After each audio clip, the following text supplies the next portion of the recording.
জাহান্নামের কঠিন শাস্তি ভোগ করতে করতে আল্লাহ তাআলার কাছে বলবে, আল্লাহ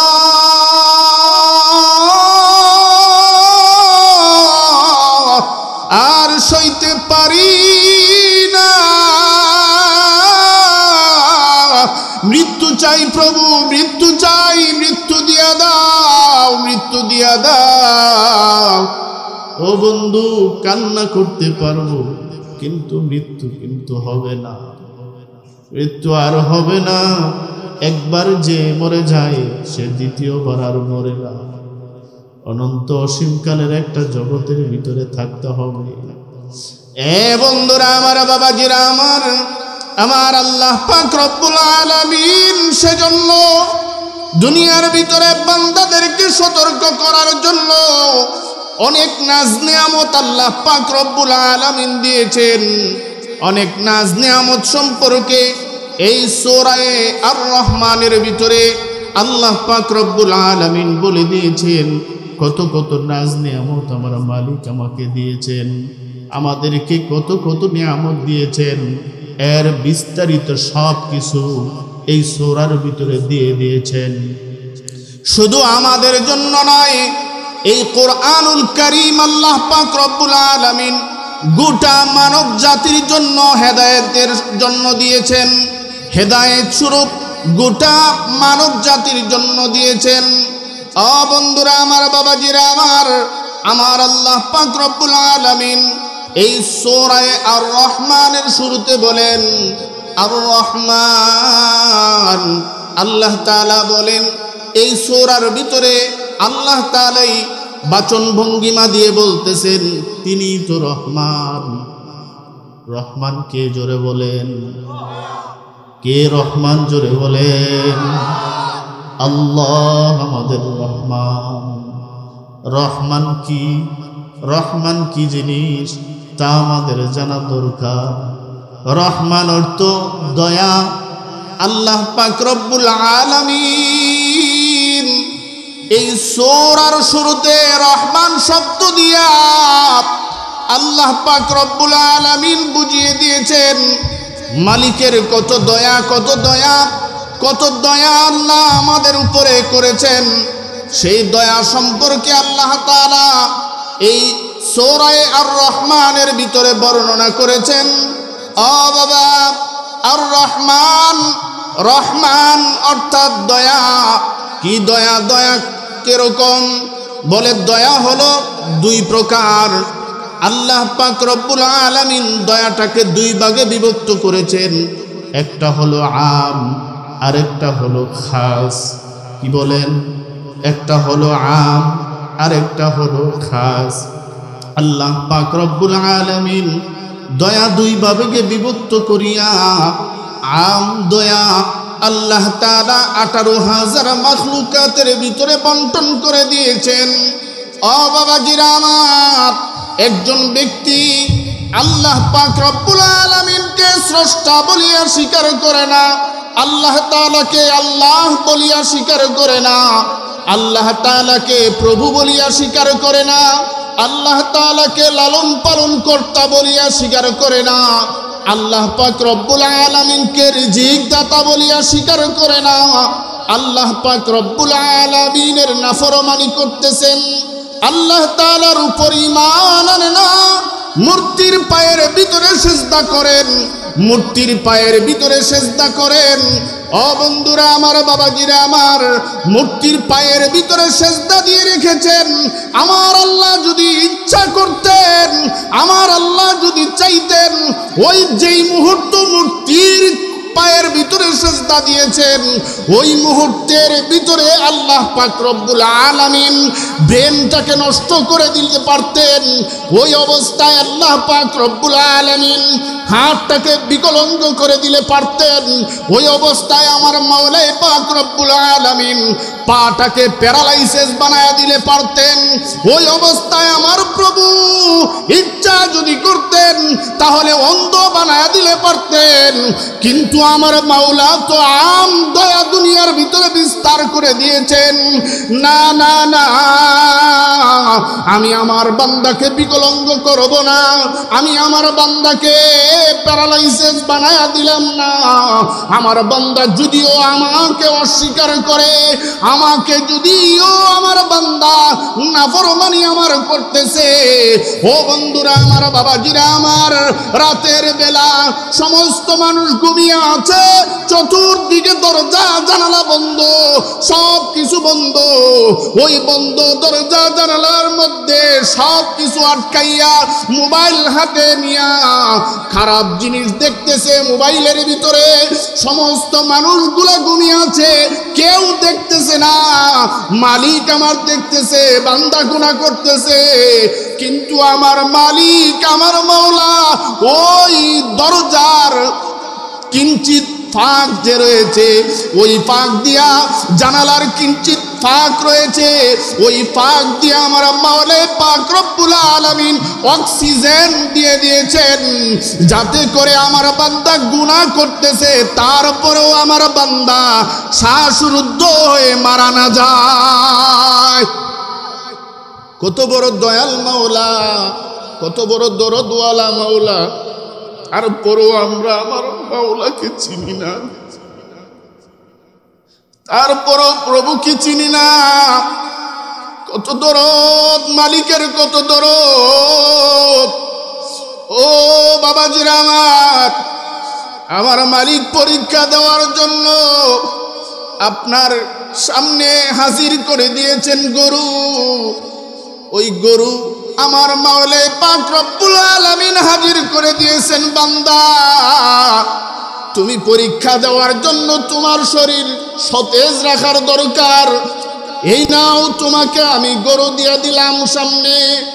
এই গরু যদি তুমি ইচ্ছা করো তাহলে এই গরুটাকে জবাই করিয়া তারপরে ওই গরুর কলিজা তুমি ভক্ষণ করতে পারো, ওই কলিজার, ওই গরুর নাড়ি বুড়ি তুমি ভক্ষণ করতে পারো, ওই গরুর গোশত তুমি ভক্ষণ করতে পারো। ও বান্দা, ওই গরুর হাড্ডির ভিতরে এমন সুস্বাদু এক মগজ আমি দিয়ে দিছি, বান্দা তুমি তা ভক্ষণ করতে পারো। আর যদি তুমি চাও এই গরুটাকে লালন পালন করিয়া এই গরু থেকে দুধ দহন করে করে খাইতে পারো। ও বাবাজিরা আমার, একেবারে চিকন চিকন ছাউনি দিয়া, ছাকুনি দিয়া আপনি দুধ চালনি দিয়া, আপনি দুধটাকে চালিয়েছেন, অর্থাৎ দুধটাকে ছাঁকনি দিয়ে সেকেছেন।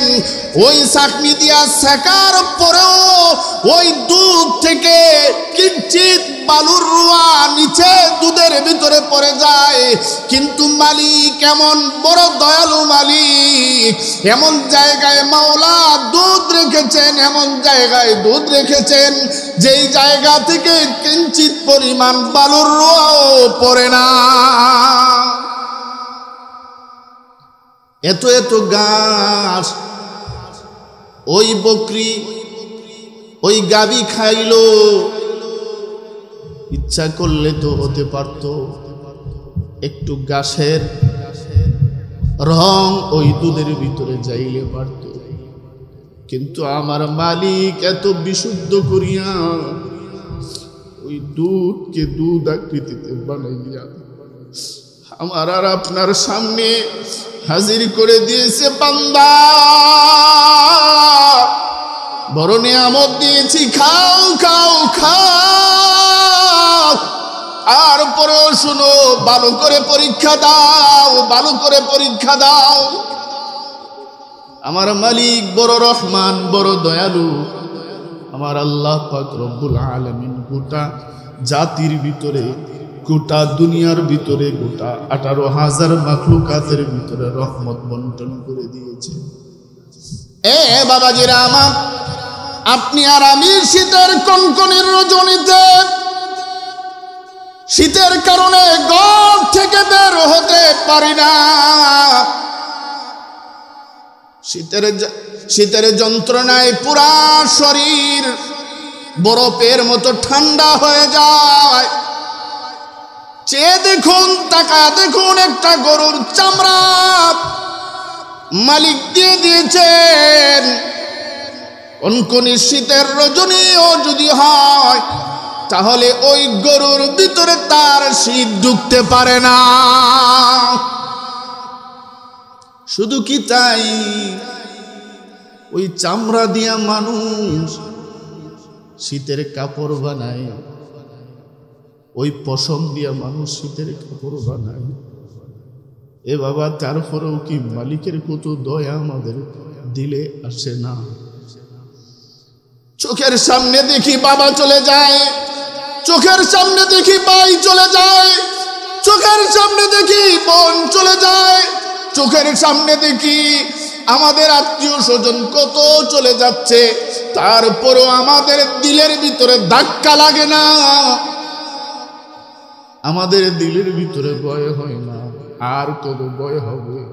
চেহাল সালে উমরে আজিজের গুজাশত, চেহাল সালে উমরে আজিজের গুজাশত, মিজাজে তু আজহালে তিফলি লাগাশত। একে একে তো 40 বছর হয়ে গেল, অতিক্রম হয়ে গেল, কিন্তু ছোটবেলার খাসলত এখনো তোমার কাছ থেকে যায় নাই। মনে করতেছি আমি বুড়ো হই নাই এখনো।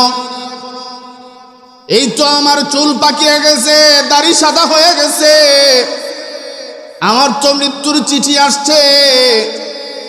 ও বন্ধুরা আমার, আল্লাহ পাক রব্বুল আলামিনের দয়া যদি না হয়, মৃত্যু যন্ত্রণা যে কত কঠিন, কত কঠিন অনুভব করা যায় না, অনুভব করা যায় না। ও বাবাজির আমার, গোটা পৃথিবীর সমস্ত মানুষগুলা এক একজন এক এক রকমের মুসিবতে আছে। কাহারো হাতের ভিতরে ফোড়া হয়েছে, কষ্টের মধ্যে আছে। কাহারো একটা পা ভেঙে গেছে, কষ্টের মধ্যে আছে। কাহারো একটা হাত ভেঙে গেছে, কষ্টের মধ্যে আছে। কাহারো হাত পা প্যারালাইসিস হয়ে গেছে, কষ্টের মধ্যে আছে। কাহারো স্ত্রী মারা গেছে, কষ্টের ভিতরে আছে।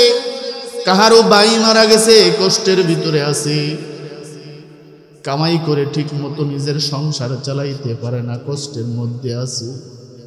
আল্লাহর রাসূল বলেন, গোটা পৃথিবীর সমস্ত মানুষের কষ্ট যদি এক পাল্লায় রাখা হয়, আর যদি একটা মৃত ব্যক্তির যেই মৃত্যুর যন্ত্রণা হবে, ওই যন্ত্রণা, ওই কষ্ট যদি অপর পাল্লায় রাখা হয়, একজন মৃত ব্যক্তির কষ্টের পাল্লা ওজনে ভারী হয়ে যাবে।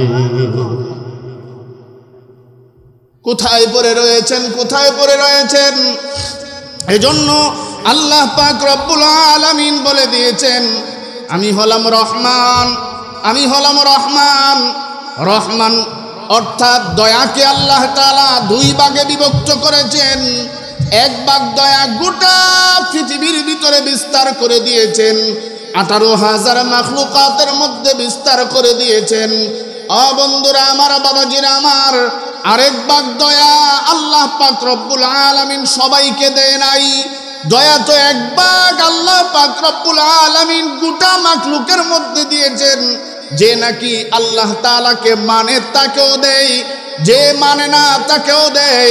আল্লাহ পাক রব্বুল আলামিন, যে ব্যক্তিটা নাকি মাওলা পাক রব্বুল আলামিনকে মানে না, ওই ব্যক্তি যদি নদীর ভিতরে যাইতেন, আর ওই নদীর ভিতরে যাওয়ার পরে আমার মালিক ইচ্ছা করলে পারতেন, ও বান্দা, তুই তো আমাকে প্রভু বলে স্বীকার করিস না, তুই তো আমাকে প্রভু বলে স্বীকার করিস না, এই যে নদীর ভিতরে আসছস, এই নদী আমার, সুতরাং এই নদী থেকে মাছ খাওয়ার যোগ্যতা তোর নেই, মাছ খাওয়ার তোর ক্ষমতা নেই। ও বন্ধুরা আমার, বাবাজিরা আমার, তা করে না। ওই নদী থেকে হিন্দুও মাছ খায়, ওই নদী থেকে খ্রিস্টানও মাছ খায়, ওই নদী থেকে বৌদ্ধ মাছ খায়, ওই নদীর ভিতরে হিন্দুও গোসল করে, ওই নদীর ভিতরে বৌদ্ধ গোসল করে, ওই নদীর ভিতরে সবাই গোসল করতেছে, কারো ভিতরে আমার মালিক বাধা দিতেছে না, সবার জন্য আমভাবে রহমত বিস্তার করে দিয়েছে, রহমত আমভাবে দিয়ে দিয়েছে। আল্লাহ ইচ্ছা করলে পারত, ইচ্ছা করলে পারত। যখন নাকি আমি দুনিয়াতে আসব, আসার সময় যখন আল্লাহ তাআলা আমাদেরকে প্রশ্ন করেছিলেন আলাস্তু বিরব্বিকুম, আমি কি তোমাদের প্রভু নই, তখন একে একে সবারই আত্মাই বলেছিলেন ক্বালু ভালা, সবাই বলেছিলেন হ্যাঁ আপনি আমাদের প্রভু।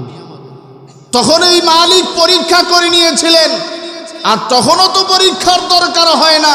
মালিক যখন সৃষ্টি করেছেন বান্দাকে, তখনই মালিকের পরীক্ষা হয়ে গেছে। কোন বান্দা জান্নাতে যাবে, কোন বান্দা জাহান্নামে যাবে, আমার মালিক ইচ্ছা করলে তখনই পারতেন। এই বান্দাকে দুনিয়াতে পাঠানোর পরে এই বান্দা আমাকে মানবে না, আমার হুকুম মানবে না, আমাকে প্রভু বলে স্বীকার করবে না, আমি এই বান্দাকে অন্ধ বানায়া দুনিয়াতে পাঠাই। করলে পারতেন না? আমি আর আপনি গুনাহ করি, ওই গুনাহ অবস্থায় তো আল্লাহ ইচ্ছা করলে পারতেন আপনাকে বহু শাস্তি দিতে। না, আল্লাহ তাআলা শাস্তি তো দেয় না। আমার মালিক হুকুম করেছে নামাজের জন্য, না আপনি নামাজ পড়েন না, রাস্তায় ঘোরাফেরা করতেছেন, আড্ডা দিতেছেন। আল্লাহ তাআলা ইচ্ছা করলে পারতেন ফেরেশতা দিয়ে আপনাকে বাড়ি দিয়ে মসজিদের ভিতরে নিয়ে যাওয়ার জন্য, বলে না না না, তা মালিক করে নাই। কারণ এই দুনিয়াটা হলো পরীক্ষার হল, এই দুনিয়ার ভিতরে মালিক কিছু বলবে না। এই দুনিয়া থেকে যখন চলে আসবে তখন কারু জন্য হবে মালিক রহমান, আর কাহারু জন্য হবে কাহার। রহমত ভাগ করে দিয়েছেন, একটা হলো আম, আরেকটা হলো খাস। এই দুনিয়ার ভিতরে যারা ভালো কাজ করবে, মন্দ কাজ করবে, যাই কিছু করবে, তাদের জন্য মালিক আল্লাহ তাআলা আমভাবে রহমত বিস্তার করে দিয়েছেন। আর যখন বান্দা দুনিয়াতে ভালো কাজ করে দুনিয়া থেকে চলে যাবে, তখন আমার মাওলাই পাক রব্বুল আলামিন এই রহমতটাকে আর দুই ভাগে বিভক্ত করবেন না, বরঞ্চ এই রহমতটা এক ভাগে বিভক্ত করে দিবেন, অর্থাৎ খাসভাবে দিয়ে দিবেন। যেই বান্দারা নাকি দুনিয়ার ভিতরে 5 ওয়াক্ত নামাজ ঠিক মতো পড়লো, বিবিকে পর্দা পশিদার ভিতরে রাখলো, নেক কাজগুলা করে কবরের ভিতরে গেল, ওই বান্দার জন্য খাস রহমত হয়ে যাবে জান্নাত। ওই বান্দার জন্য খাস রহমত হয়ে যাবে। আপনি কি ভাবছেন? ভাইরা আমার, বাবাজিরা আমার, এতক্ষণ বললাম আর রহমান। এখন সামনের দিকে আসেন, আল্লামাল কুরআন। আল্লাহ বলেন শিক্ষা দিয়েছি কুরআন। বন্ধুরা আমার, বাবাজিরা আমার, আল্লাহ পাক রব্বুল আলামিন আমাদেরকে কোরআন শিক্ষা দেওয়ার ব্যবস্থা করে দিয়েছেন। এই গোটা পৃথিবীর ভিতরে সর্বশ্রেষ্ঠ মহামানব তিনি, যিনি কোরআনের জ্ঞান অর্জন করেছেন, কোরআনের মতো দৌলত যিনি অর্জন করেছেন। শুরুতে যে আল্লাহ পাক রব্বুল আলামিন বলে দিয়েছেন আর রহমান, আমি হলাম রহমান। এই রহমানটাকে ভাগ করিয়া খাস আর আম। এই আম অর্থাৎ যারা নাকি কোরআনে হাফেজ হবে, যারা নাকি আলেম হবে, যারা নাকি কোরআনের দ্বারক বাহক হবে, তাদের সম্পর্কে বলেছেন, হাফেজে কোরআনের সম্পর্কে বলেছেন।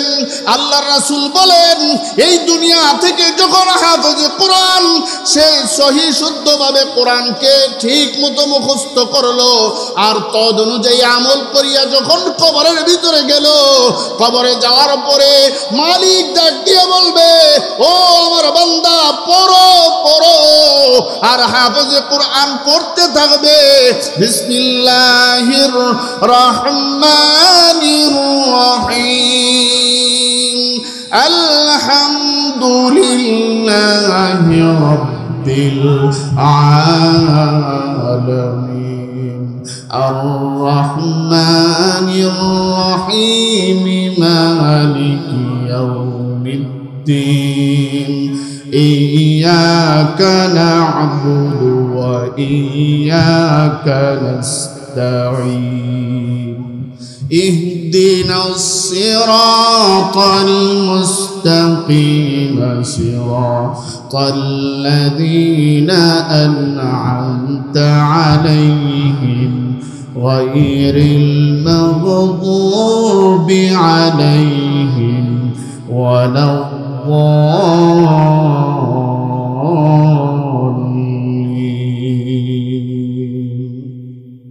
এই সূরা ফাতিহা থেকে সূরা নাস পর্যন্ত 6666টা আয়াত হাফেজে কোরআন তেলাওয়াত করবে। আর হাফেজে কোরআনকে বলা হবে, ও হাফেজে কোরআন 6666টা আয়াত তেলাওয়াত করেছো, আমি মালিক তোমাকে পার্সোনালি ভাবে 6666 তল একটা ভবন তোমার জন্য লিপিবদ্ধ করে দিলাম। হাফেজে কোরআন পার্সোনালি রহমত, খাস রহমত। এই জন্য বাবাজিরা আমার, বন্ধু হে আমার মালিক যাদেরকে কোরআন শিক্ষা দিয়েছেন, এই কোরআনের দৌলত যাদের ভিতরে ঢুকেছেন, এই কোরআনের দৌলত যাদের ভিতরে ঢুকেছেন, তাদের মতো শ্রেষ্ঠ মহামানব আল্লাহ তাআলা আসমানের নিচে জমিনের উপরে আর রাখে নাই। বলেন, খায়রুকুম মান তাআল্লামাল কুরআনা ওয়া আল্লামা, যে কোরআন শিক্ষা গ্রহণ করলো এবং শিক্ষা দিল সেই সবচেয়ে শ্রেষ্ঠ। আল্লাহ তাআলা কোরআন শিক্ষা দিয়েছেন। এরপরে আল্লাহ পাক রব্বুল আলামিন বলেন, আল্লামাহুল বায়ান, তাকে আমি কথা শিক্ষা দিয়েছি, বাক শিক্ষা দিয়েছি, কথা বলার শক্তি দিয়েছি। আমরা অনেকে মনে করি যে আমাদেরকে অনেকে গালি দেয়, যে হাইওয়ান বলে গালি দেয়। আসলে গোটা পৃথিবীর ভিতরে যত মাখলুক আল্লাহ তাআলা সৃষ্টি করেছেন প্রত্যেকটাই হলো হাইওয়ান। প্রত্যেকটা কি? হাইওয়ান। আর আমরা যারা মানুষ কথা বলতে পারি আমাদেরকে বলা হয় হাইওয়ানে নাতিক, কথা বলনেওয়ালা প্রাণী।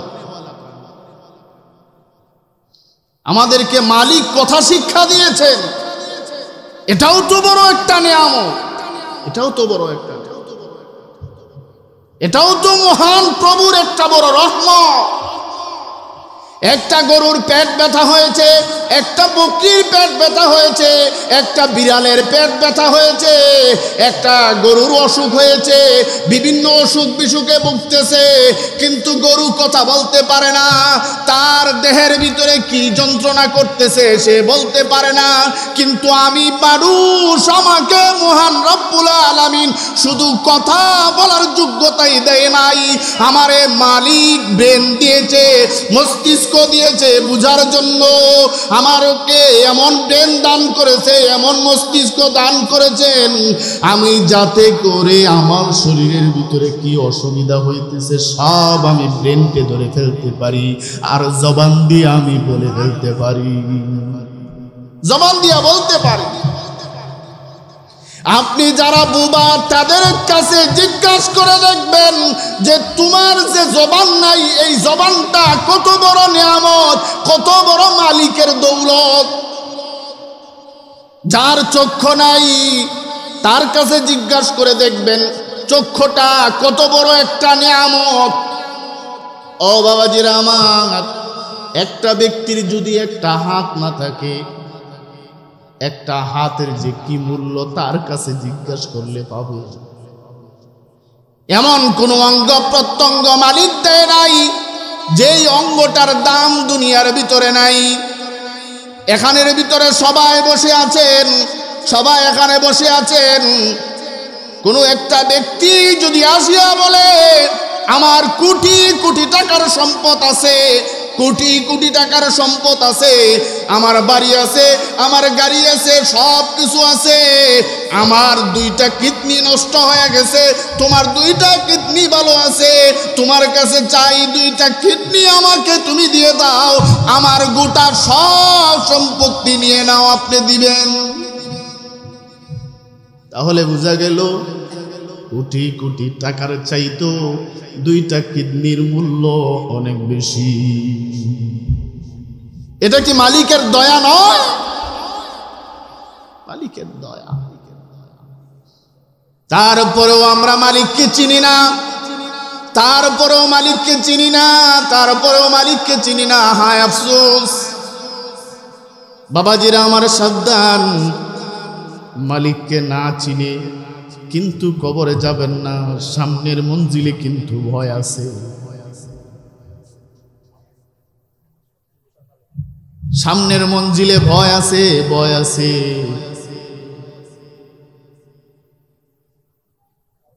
যদি বাঁচতে চান শাস্তি থেকে, তাহলে মালিককে চিনিয়া কবরে যাইতে হবে। আল্লামাল কোরআন, আল্লাহ তাআলা শিক্ষা দিয়েছেন কোরআন। আল্লামাহুল বায়ান, আল্লাহ পাক রব্বুল আলামিন শিখিয়েছেন, কথা বলার শক্তি দিয়েছেন, কথা বলার শক্তি দিয়েছেন। আল্লাহ পাক রব্বুল আলামিন আমাদেরকে কথা বলার শক্তি দিয়া বড় নিয়ামত দান করেছেন। এই নিয়ামত, প্রত্যেকটা নিয়ামতের কথাই মহান রব্বুল আলামিন সূরা রহমানের ভিতরে বলতেছেন, আশ-শামসু ওয়াল কমারু বিহুসবান। আল্লাহ পাক রব্বুল আলামিন বলেন, আশ-শামসু ওয়াল কমারু বিহুসবান, চন্দ্র এবং সূর্য এই দুইটা জিনিস তার স্থানের ভিতরে সে একেবারে একেবারে সীমাবদ্ধের মধ্যে আছে। সীমাবদ্ধ, নড়াচড়া করবে না। যেখানে আছে, যেখানে মালিক দিয়েছে সেখানেই থাকবে, একটু নড়াচড়া করবে না। মালিক দিয়ে দিয়েছেন। আপনি কি জানেন, আপনি কি চিন্তা করতে পারেন এই সূর্যটা কত বড় আমাদের জন্য নিয়ামত, কত বড় রহমত, কত বড় মালিকের দয়া? আপনি আপনার একটা জায়গার ভিতরে গাছ লাগাইবেন, গাছ লাগানোর পরে, অর্থাৎ গাছের বিচি, চারা অথবা বিচি ওখানের ভিতরে বপন করার পরে আপনি ওখানে ডেকে দিবেন রৌদ্রের আলো যাতে না পড়তে পারে। আমি আপনাদের কাছে জিজ্ঞাসা করতে চাই, ওই গাছটা কি হবে? হবে না। তাহলে বোঝা গেল মহান মালিক এই সূর্য দিয়া গোটা পৃথিবীর সমস্ত মানুষদের রিজিকের ব্যবস্থা করে দিয়েছেন। রিজিকের ব্যবস্থা করে দিয়েছেন মালিক। এই সূর্যের আলো যদি না পড়তো তাহলে আপনার ধান ক্ষেতের ভিতরে ধান হইতো না, আপনার শস্য ক্ষেতের ভিতরে শস্য হইতো না, আপনার ক্ষেতের ভিতরে বিভিন্ন ফসলাদি হইতো না, সব ফসল নষ্ট হয়ে যাইতো। আর আপনি দুনিয়ার ভিতরে পেটের খাদ্য দেওয়ার মতো ক্ষমতা থাকতো না। কথা বলেন ঠিক কিনা? মহান মালিক সূর্য দিয়া আপনাকে আমাকে বড় এক দয়া করে দিয়েছে, বড় দয়া দিয়েছেন। শুধু কি তাই, এই সূর্যটা যেই জায়গায় আছে, বৈজ্ঞানিকরা বলতে চায় যে এই সূর্য যেই স্থানের ভিতরে আছে, এই স্থান থেকে যদি এক বিঘত উপরের দিকে উঠে যায়, এক বিঘত উপরের দিকে যদি উঠে যায়, তাহলে গোটা পৃথিবীটা বরফের মতো ঠান্ডা হয়ে যাবে, বরফের মতো ঠান্ডা হয়ে যাবে। আমার মালিক, আমার প্রভু, আমার মহান স্রষ্টা এই সূর্যের তাপ দিয়া মানুষদেরকে রেখে দিয়েছেন যাতে করে আমার বান্দার কোনো কষ্ট না হয়, আমার বান্দার পরীক্ষা দিতে যাতে কোনো ব্যাঘাত না হয়। বন্ধুরা আমার, বাবাজিরা আমার, এবার বললাম উপরের দিকে চলে গেলে কি হবে ক্ষতি। আবার যদি এক বিঘত নিচের দিকে সূর্য চলে আসতো, কি ক্ষতি হইতো? এক বিঘত সূর্য চলে আসার কারণে গোটা পৃথিবীটা পুরে ছাই হয়ে বাষ্প হয়ে যেত। কার কথা? বৈজ্ঞানিকদের কথা, বর্তমান বৈজ্ঞানিকদের কথা। দুনিয়াটা বাষ্প হয়ে যেত। আপনি কি চিন্তা করতেছেন? চিন্তা করতে পারেন, মালিক এই সূর্যটার মুখটা আমাদের দিকে দেয় নাই, পিঠ আমাদের দিকে দিয়ে রেখেছেন। আর যদি সরাসরি মুখ আমাদের দিকে দিতেন তাহলে আমাদের পরিণতিটা কি হতো? আপনি কি ভাবতে পারেন? একটু চিন্তা করেন বাবা, একটু চিন্তা করেন। যেই দিন নাকি ময়দানে হাসর কায়েম হয়ে যাবে, মাথার সোয়া হাত উপরে সূর্যটা চলে আসবে, এত উপরে থাকার পরে এক বিঘত নিচে চলে আসলে যদি গোটা জমিন বাষ্প হয়ে যায়, গোটা জমিন যদি পুরো ছাই হয়ে যায়, আর মহান মালিক যে এই মাথার সোয়া হাত উপরে সূর্যটা দিয়ে দিবেন, তখন আমার আপনার পরিণতিটা কি হবে? কি হবে পরিণতি? একটু কি ভাবা যায় না? বন্ধুরা আমার, বাবাজিরা আমার, চন্দ্রকে আমার মাওলাই পাক রব্বুল আলামিন তার স্থানে রেখেছেন। এখন তো কারেন্ট আছে, আমরা চলতে পারি। এক সময় এমন ছিল কারেন্ট ছিল না, চলাচলের জন্য খুব সমস্যা ছিল। ওই মহান রব, মহান মালিক রাতে আল্লাহ তাআলার বান্দা ইবাদতের জন্য কত সুন্দর চন্দ্রের ব্যবস্থা করে রেখে দিয়েছে। কত সুন্দর চন্দ্র!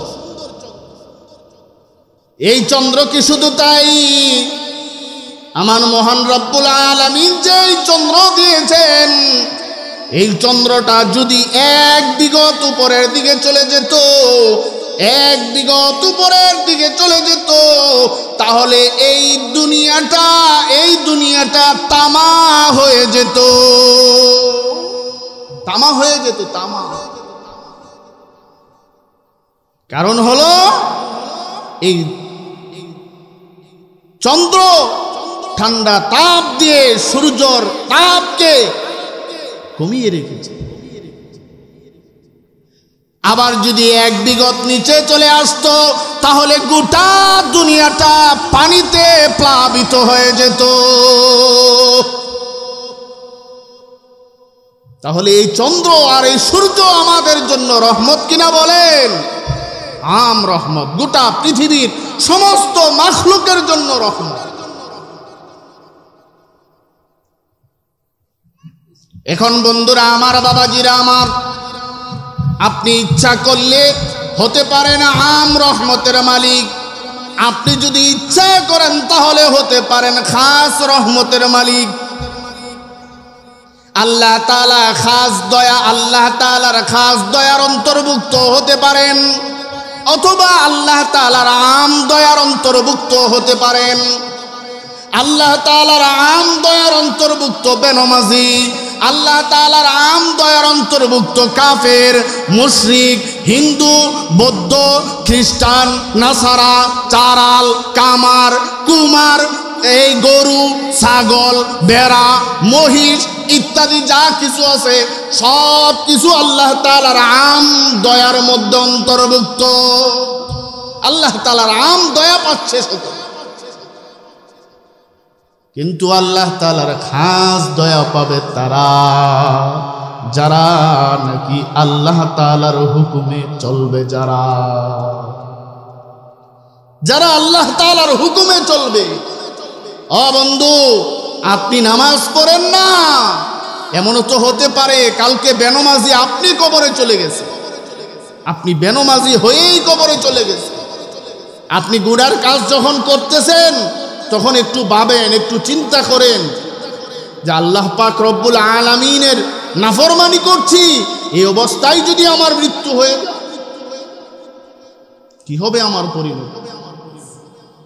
একটু চিন্তা করেন, একটু চিন্তা করেন। আফসোস লাগে, আফসোস, পরিতাপের বিষয়। আজকে দেখেন মানুষ গুনার দিকে শুধু দাবিত, গুনার দিকে দাবিত। সমাজ যেন কেমন হয়ে যাচ্ছে, মানুষ যেন উদাসীন হয়ে যাচ্ছে। মানুষের পেরেশানি নাই দিলের ভিতরে, চিন্তাই নাই, যে মনে করতেছে মরবেও না, মরবে না, মনে করতেছে না। তো মরণ থেকে যতই পালাও মরণ তোমায় লইবে গিরি, যদিও শুধু আকাশ পানে পালাও সেথায় লাগিয়ে সিঁড়ি। আপনি যদি মরণ থেকে পালাবার জন্য আকাশ পর্যন্ত সিঁড়ি লাগান, তারপরেও আপনি মরণ থেকে পালাইতে পারবেন না। পালানো যাবে নাকি? যাবে না। আমরা কেউ অস্বীকার করি না যে আমরা মরব না, এই কথা আমরা কেউ বলি না যে আমরা মরব না, বলি সবাই জানি যে মরব। আরে আপনার যে দাদার বাপ ছিল, এখানে কি একজনও আছেন যে দাদার বাপ এখনো জীবিত আছে? কথা বলেন, আছেন একজন? আপনার দাদার বাপ অর্থাৎ পরদাদা এখনো জীবিত আছে, কেউ আছেন? নাই। কত বছর আগের কথা? বেশি তো না, 100 বছর আগের কথা বা 150 বছর আগের কথা। নাই তো তারা। আবার এমন একটা সময় আসবে, আরে কইতে কইতে 150 বছর 100 বছর চলে যাবে, আপনার নামও কেউ নিবে না। এরকমও তো আছে পরদাদার নামও কেউ জানে না, জানে না তো, আপনার নামও কেউ জানবে না, এমন একটা সময় আসবে। তাহলে কোথায় পড়ে রইছেন? কোন জায়গায় পড়ে রইছেন? কিসের আশায় পড়ে রইছেন যে আপনি মরবেন না? এই চিন্তা ভাবনা আপনার দিলের ভিতরে নাই। বাবা, সারা জীবন ওয়াজ শুনলাম, কোনো লাভ নেই। পরিবর্তন যদি আমাদের ভিতরে না, পরিবর্তন যদি, কি করবো এই ওয়াজ দিয়ে? আমরা তো প্রত্যেক সময় প্রত্যেক দিন তালিমে কথা শুনতেছি, এশারের নামাজের পরে তালিম হয়। আরে আমার সামনে আমার সন্তান, আমার কলিজার টুকরা সন্তান, ছোট্ট শিশু, আমার কলিজার টুকরা ছোট্ট শিশুকে কবরে শোয়ায় আসলাম। কবরে শোয়ায় আসার পরে কিছুদিন পরে আমি আবার খারাপ কাজের ভিতরে লেগে যাই। এটা চিন্তা করি না, হায়রে আমার আগে দিয়ে আমার সন্তান চলে গেল, চিন্তাও করি না। এত রহমত মালিকের পাওয়ার পরও রহমতের কদর তো আপনি আমি করছি না। এ বাবাজিরা আমার, দুনিয়ার ভিতরে মা যদি মার নাফরমানি করে, সন্তান যদি মার কথা না শোনে, সন্তান যদি বাবার কথা না শোনে, 1 বার 2 বার 3 বার 4 বার 5 বার সন্তান কথা না শোনার পরে বাবা মা ঘর থেকে বের করে দেয়, সন্তানকে অস্বীকার করে, তুই আমার সন্তান নয়, তুই আমার ঘরে আইস না, তেজ্য পুত্র পর্যন্ত করে দেয়। অন্য সন্তানদেরকে সম্পদ সব বিলীন করে দেয়, বিলাইয়া দেয়, কিন্তু এই সন্তানকে সম্পত্তি থেকেও বঞ্চিত করে দেয়। আছে না নাই? এরকমটা করার পরেও বাবা একবার কি চিন্তা করছেন? একবার, দুইবার, পাঁচবার, 10 বার মার সাথে অন্যায় করার কারণে যদি মা আপনাকে ত্যায্য পুত্র করে দেয়, আমার মালিক বারবার অন্যায় করতেছেন, সারাদিন বড় অন্যায় করছেন, অপরাধ করছেন, সকাল বেলা অন্যায় করতেছেন, দুপুর বেলা অন্যায় করতেছেন, 50 বছর পর্যন্ত অন্যায় করলেন, তারপরও আমার মালিক ডাকে ইরজিই বান্দা ফিরে আসো, ফিরে আসো, ও বান্দা ফিরে আসো, ফিরে আসো, আর গুনার কাছে যাইও না, আর গুনার কাছে যাইও না, মালিক তোমাকে মাফ করার জন্য রেডি আছি। মালিক ডাকতেছে আপনাকে, আমাকে ডাকে, আমাকে আপনাকে। আমরা তো মালিকের ডাকে সাড়া দেই না। এই মসজিদে দৈনিক প্রত্যেক দিন 5 ওয়াক্ত নামাজের সময় আপনাকে আমাকে ডাকছে, আসো মালিকের কুদরতি পায়ে সেজদা দাও। আরে বাবা, আপনি এই কিছুক্ষণ পূর্বেই বললেন যে গোটা যে সম্পত্তি আছে, কোটি কোটি টাকার সম্পদ, লক্ষ লক্ষ টাকার বাড়ি গাড়ি সব কিছু দিয়া দেওয়ার পরেও আমার 2টা কিডনি আমি তাকে দিব না। ও বন্ধু, যেই মালিক নাকি তার 2টা কিডনিকে নষ্ট করে দিয়েছে, ইচ্ছা করলে তো পারে তোমার 2টা কিডনিও মালিক নষ্ট করে দিবে, পারে না?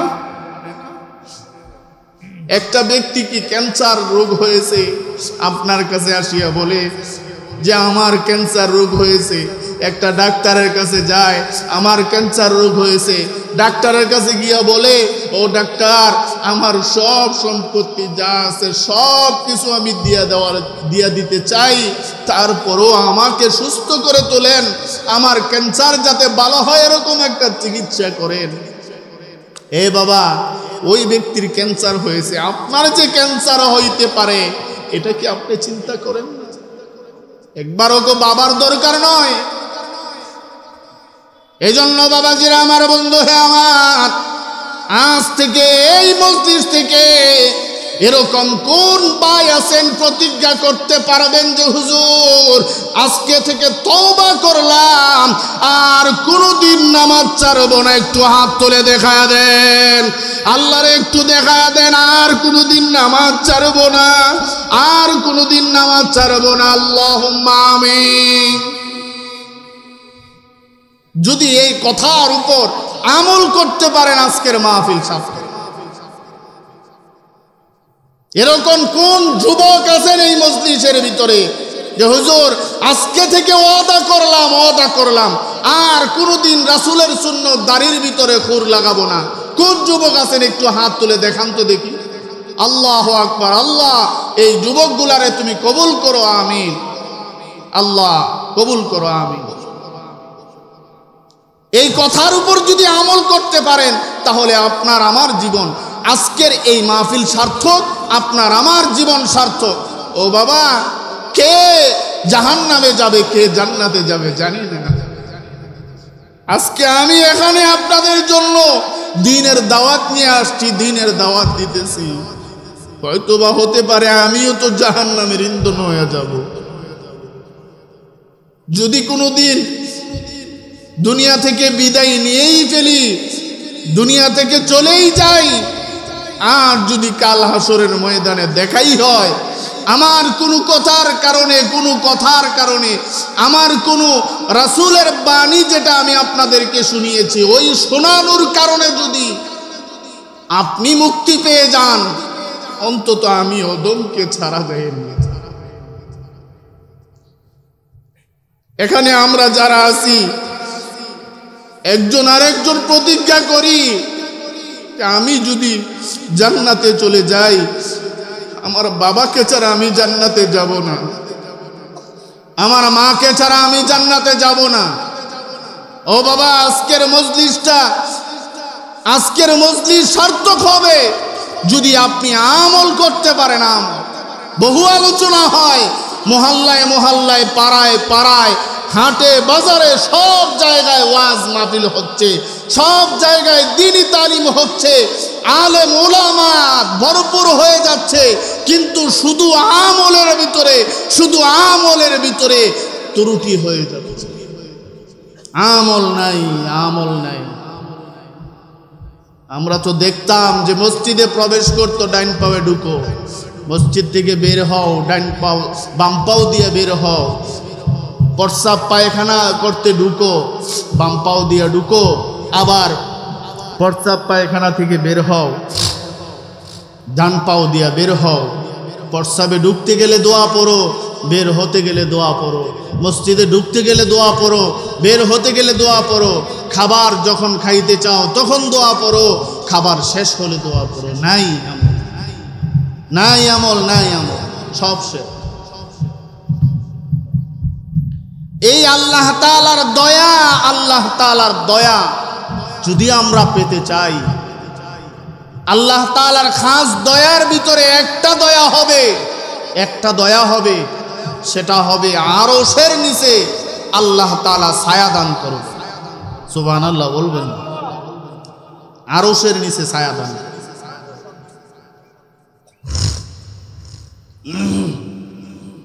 কাল হাসরের ময়দানে আল্লাহ পাক রব্বুল আলামিন ডাক দিয়া বলবে,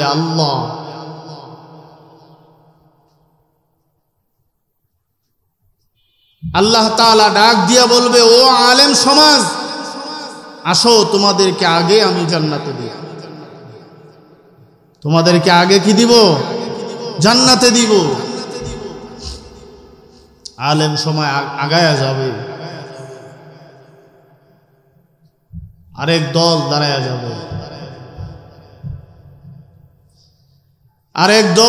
যাবে, আল্লাহ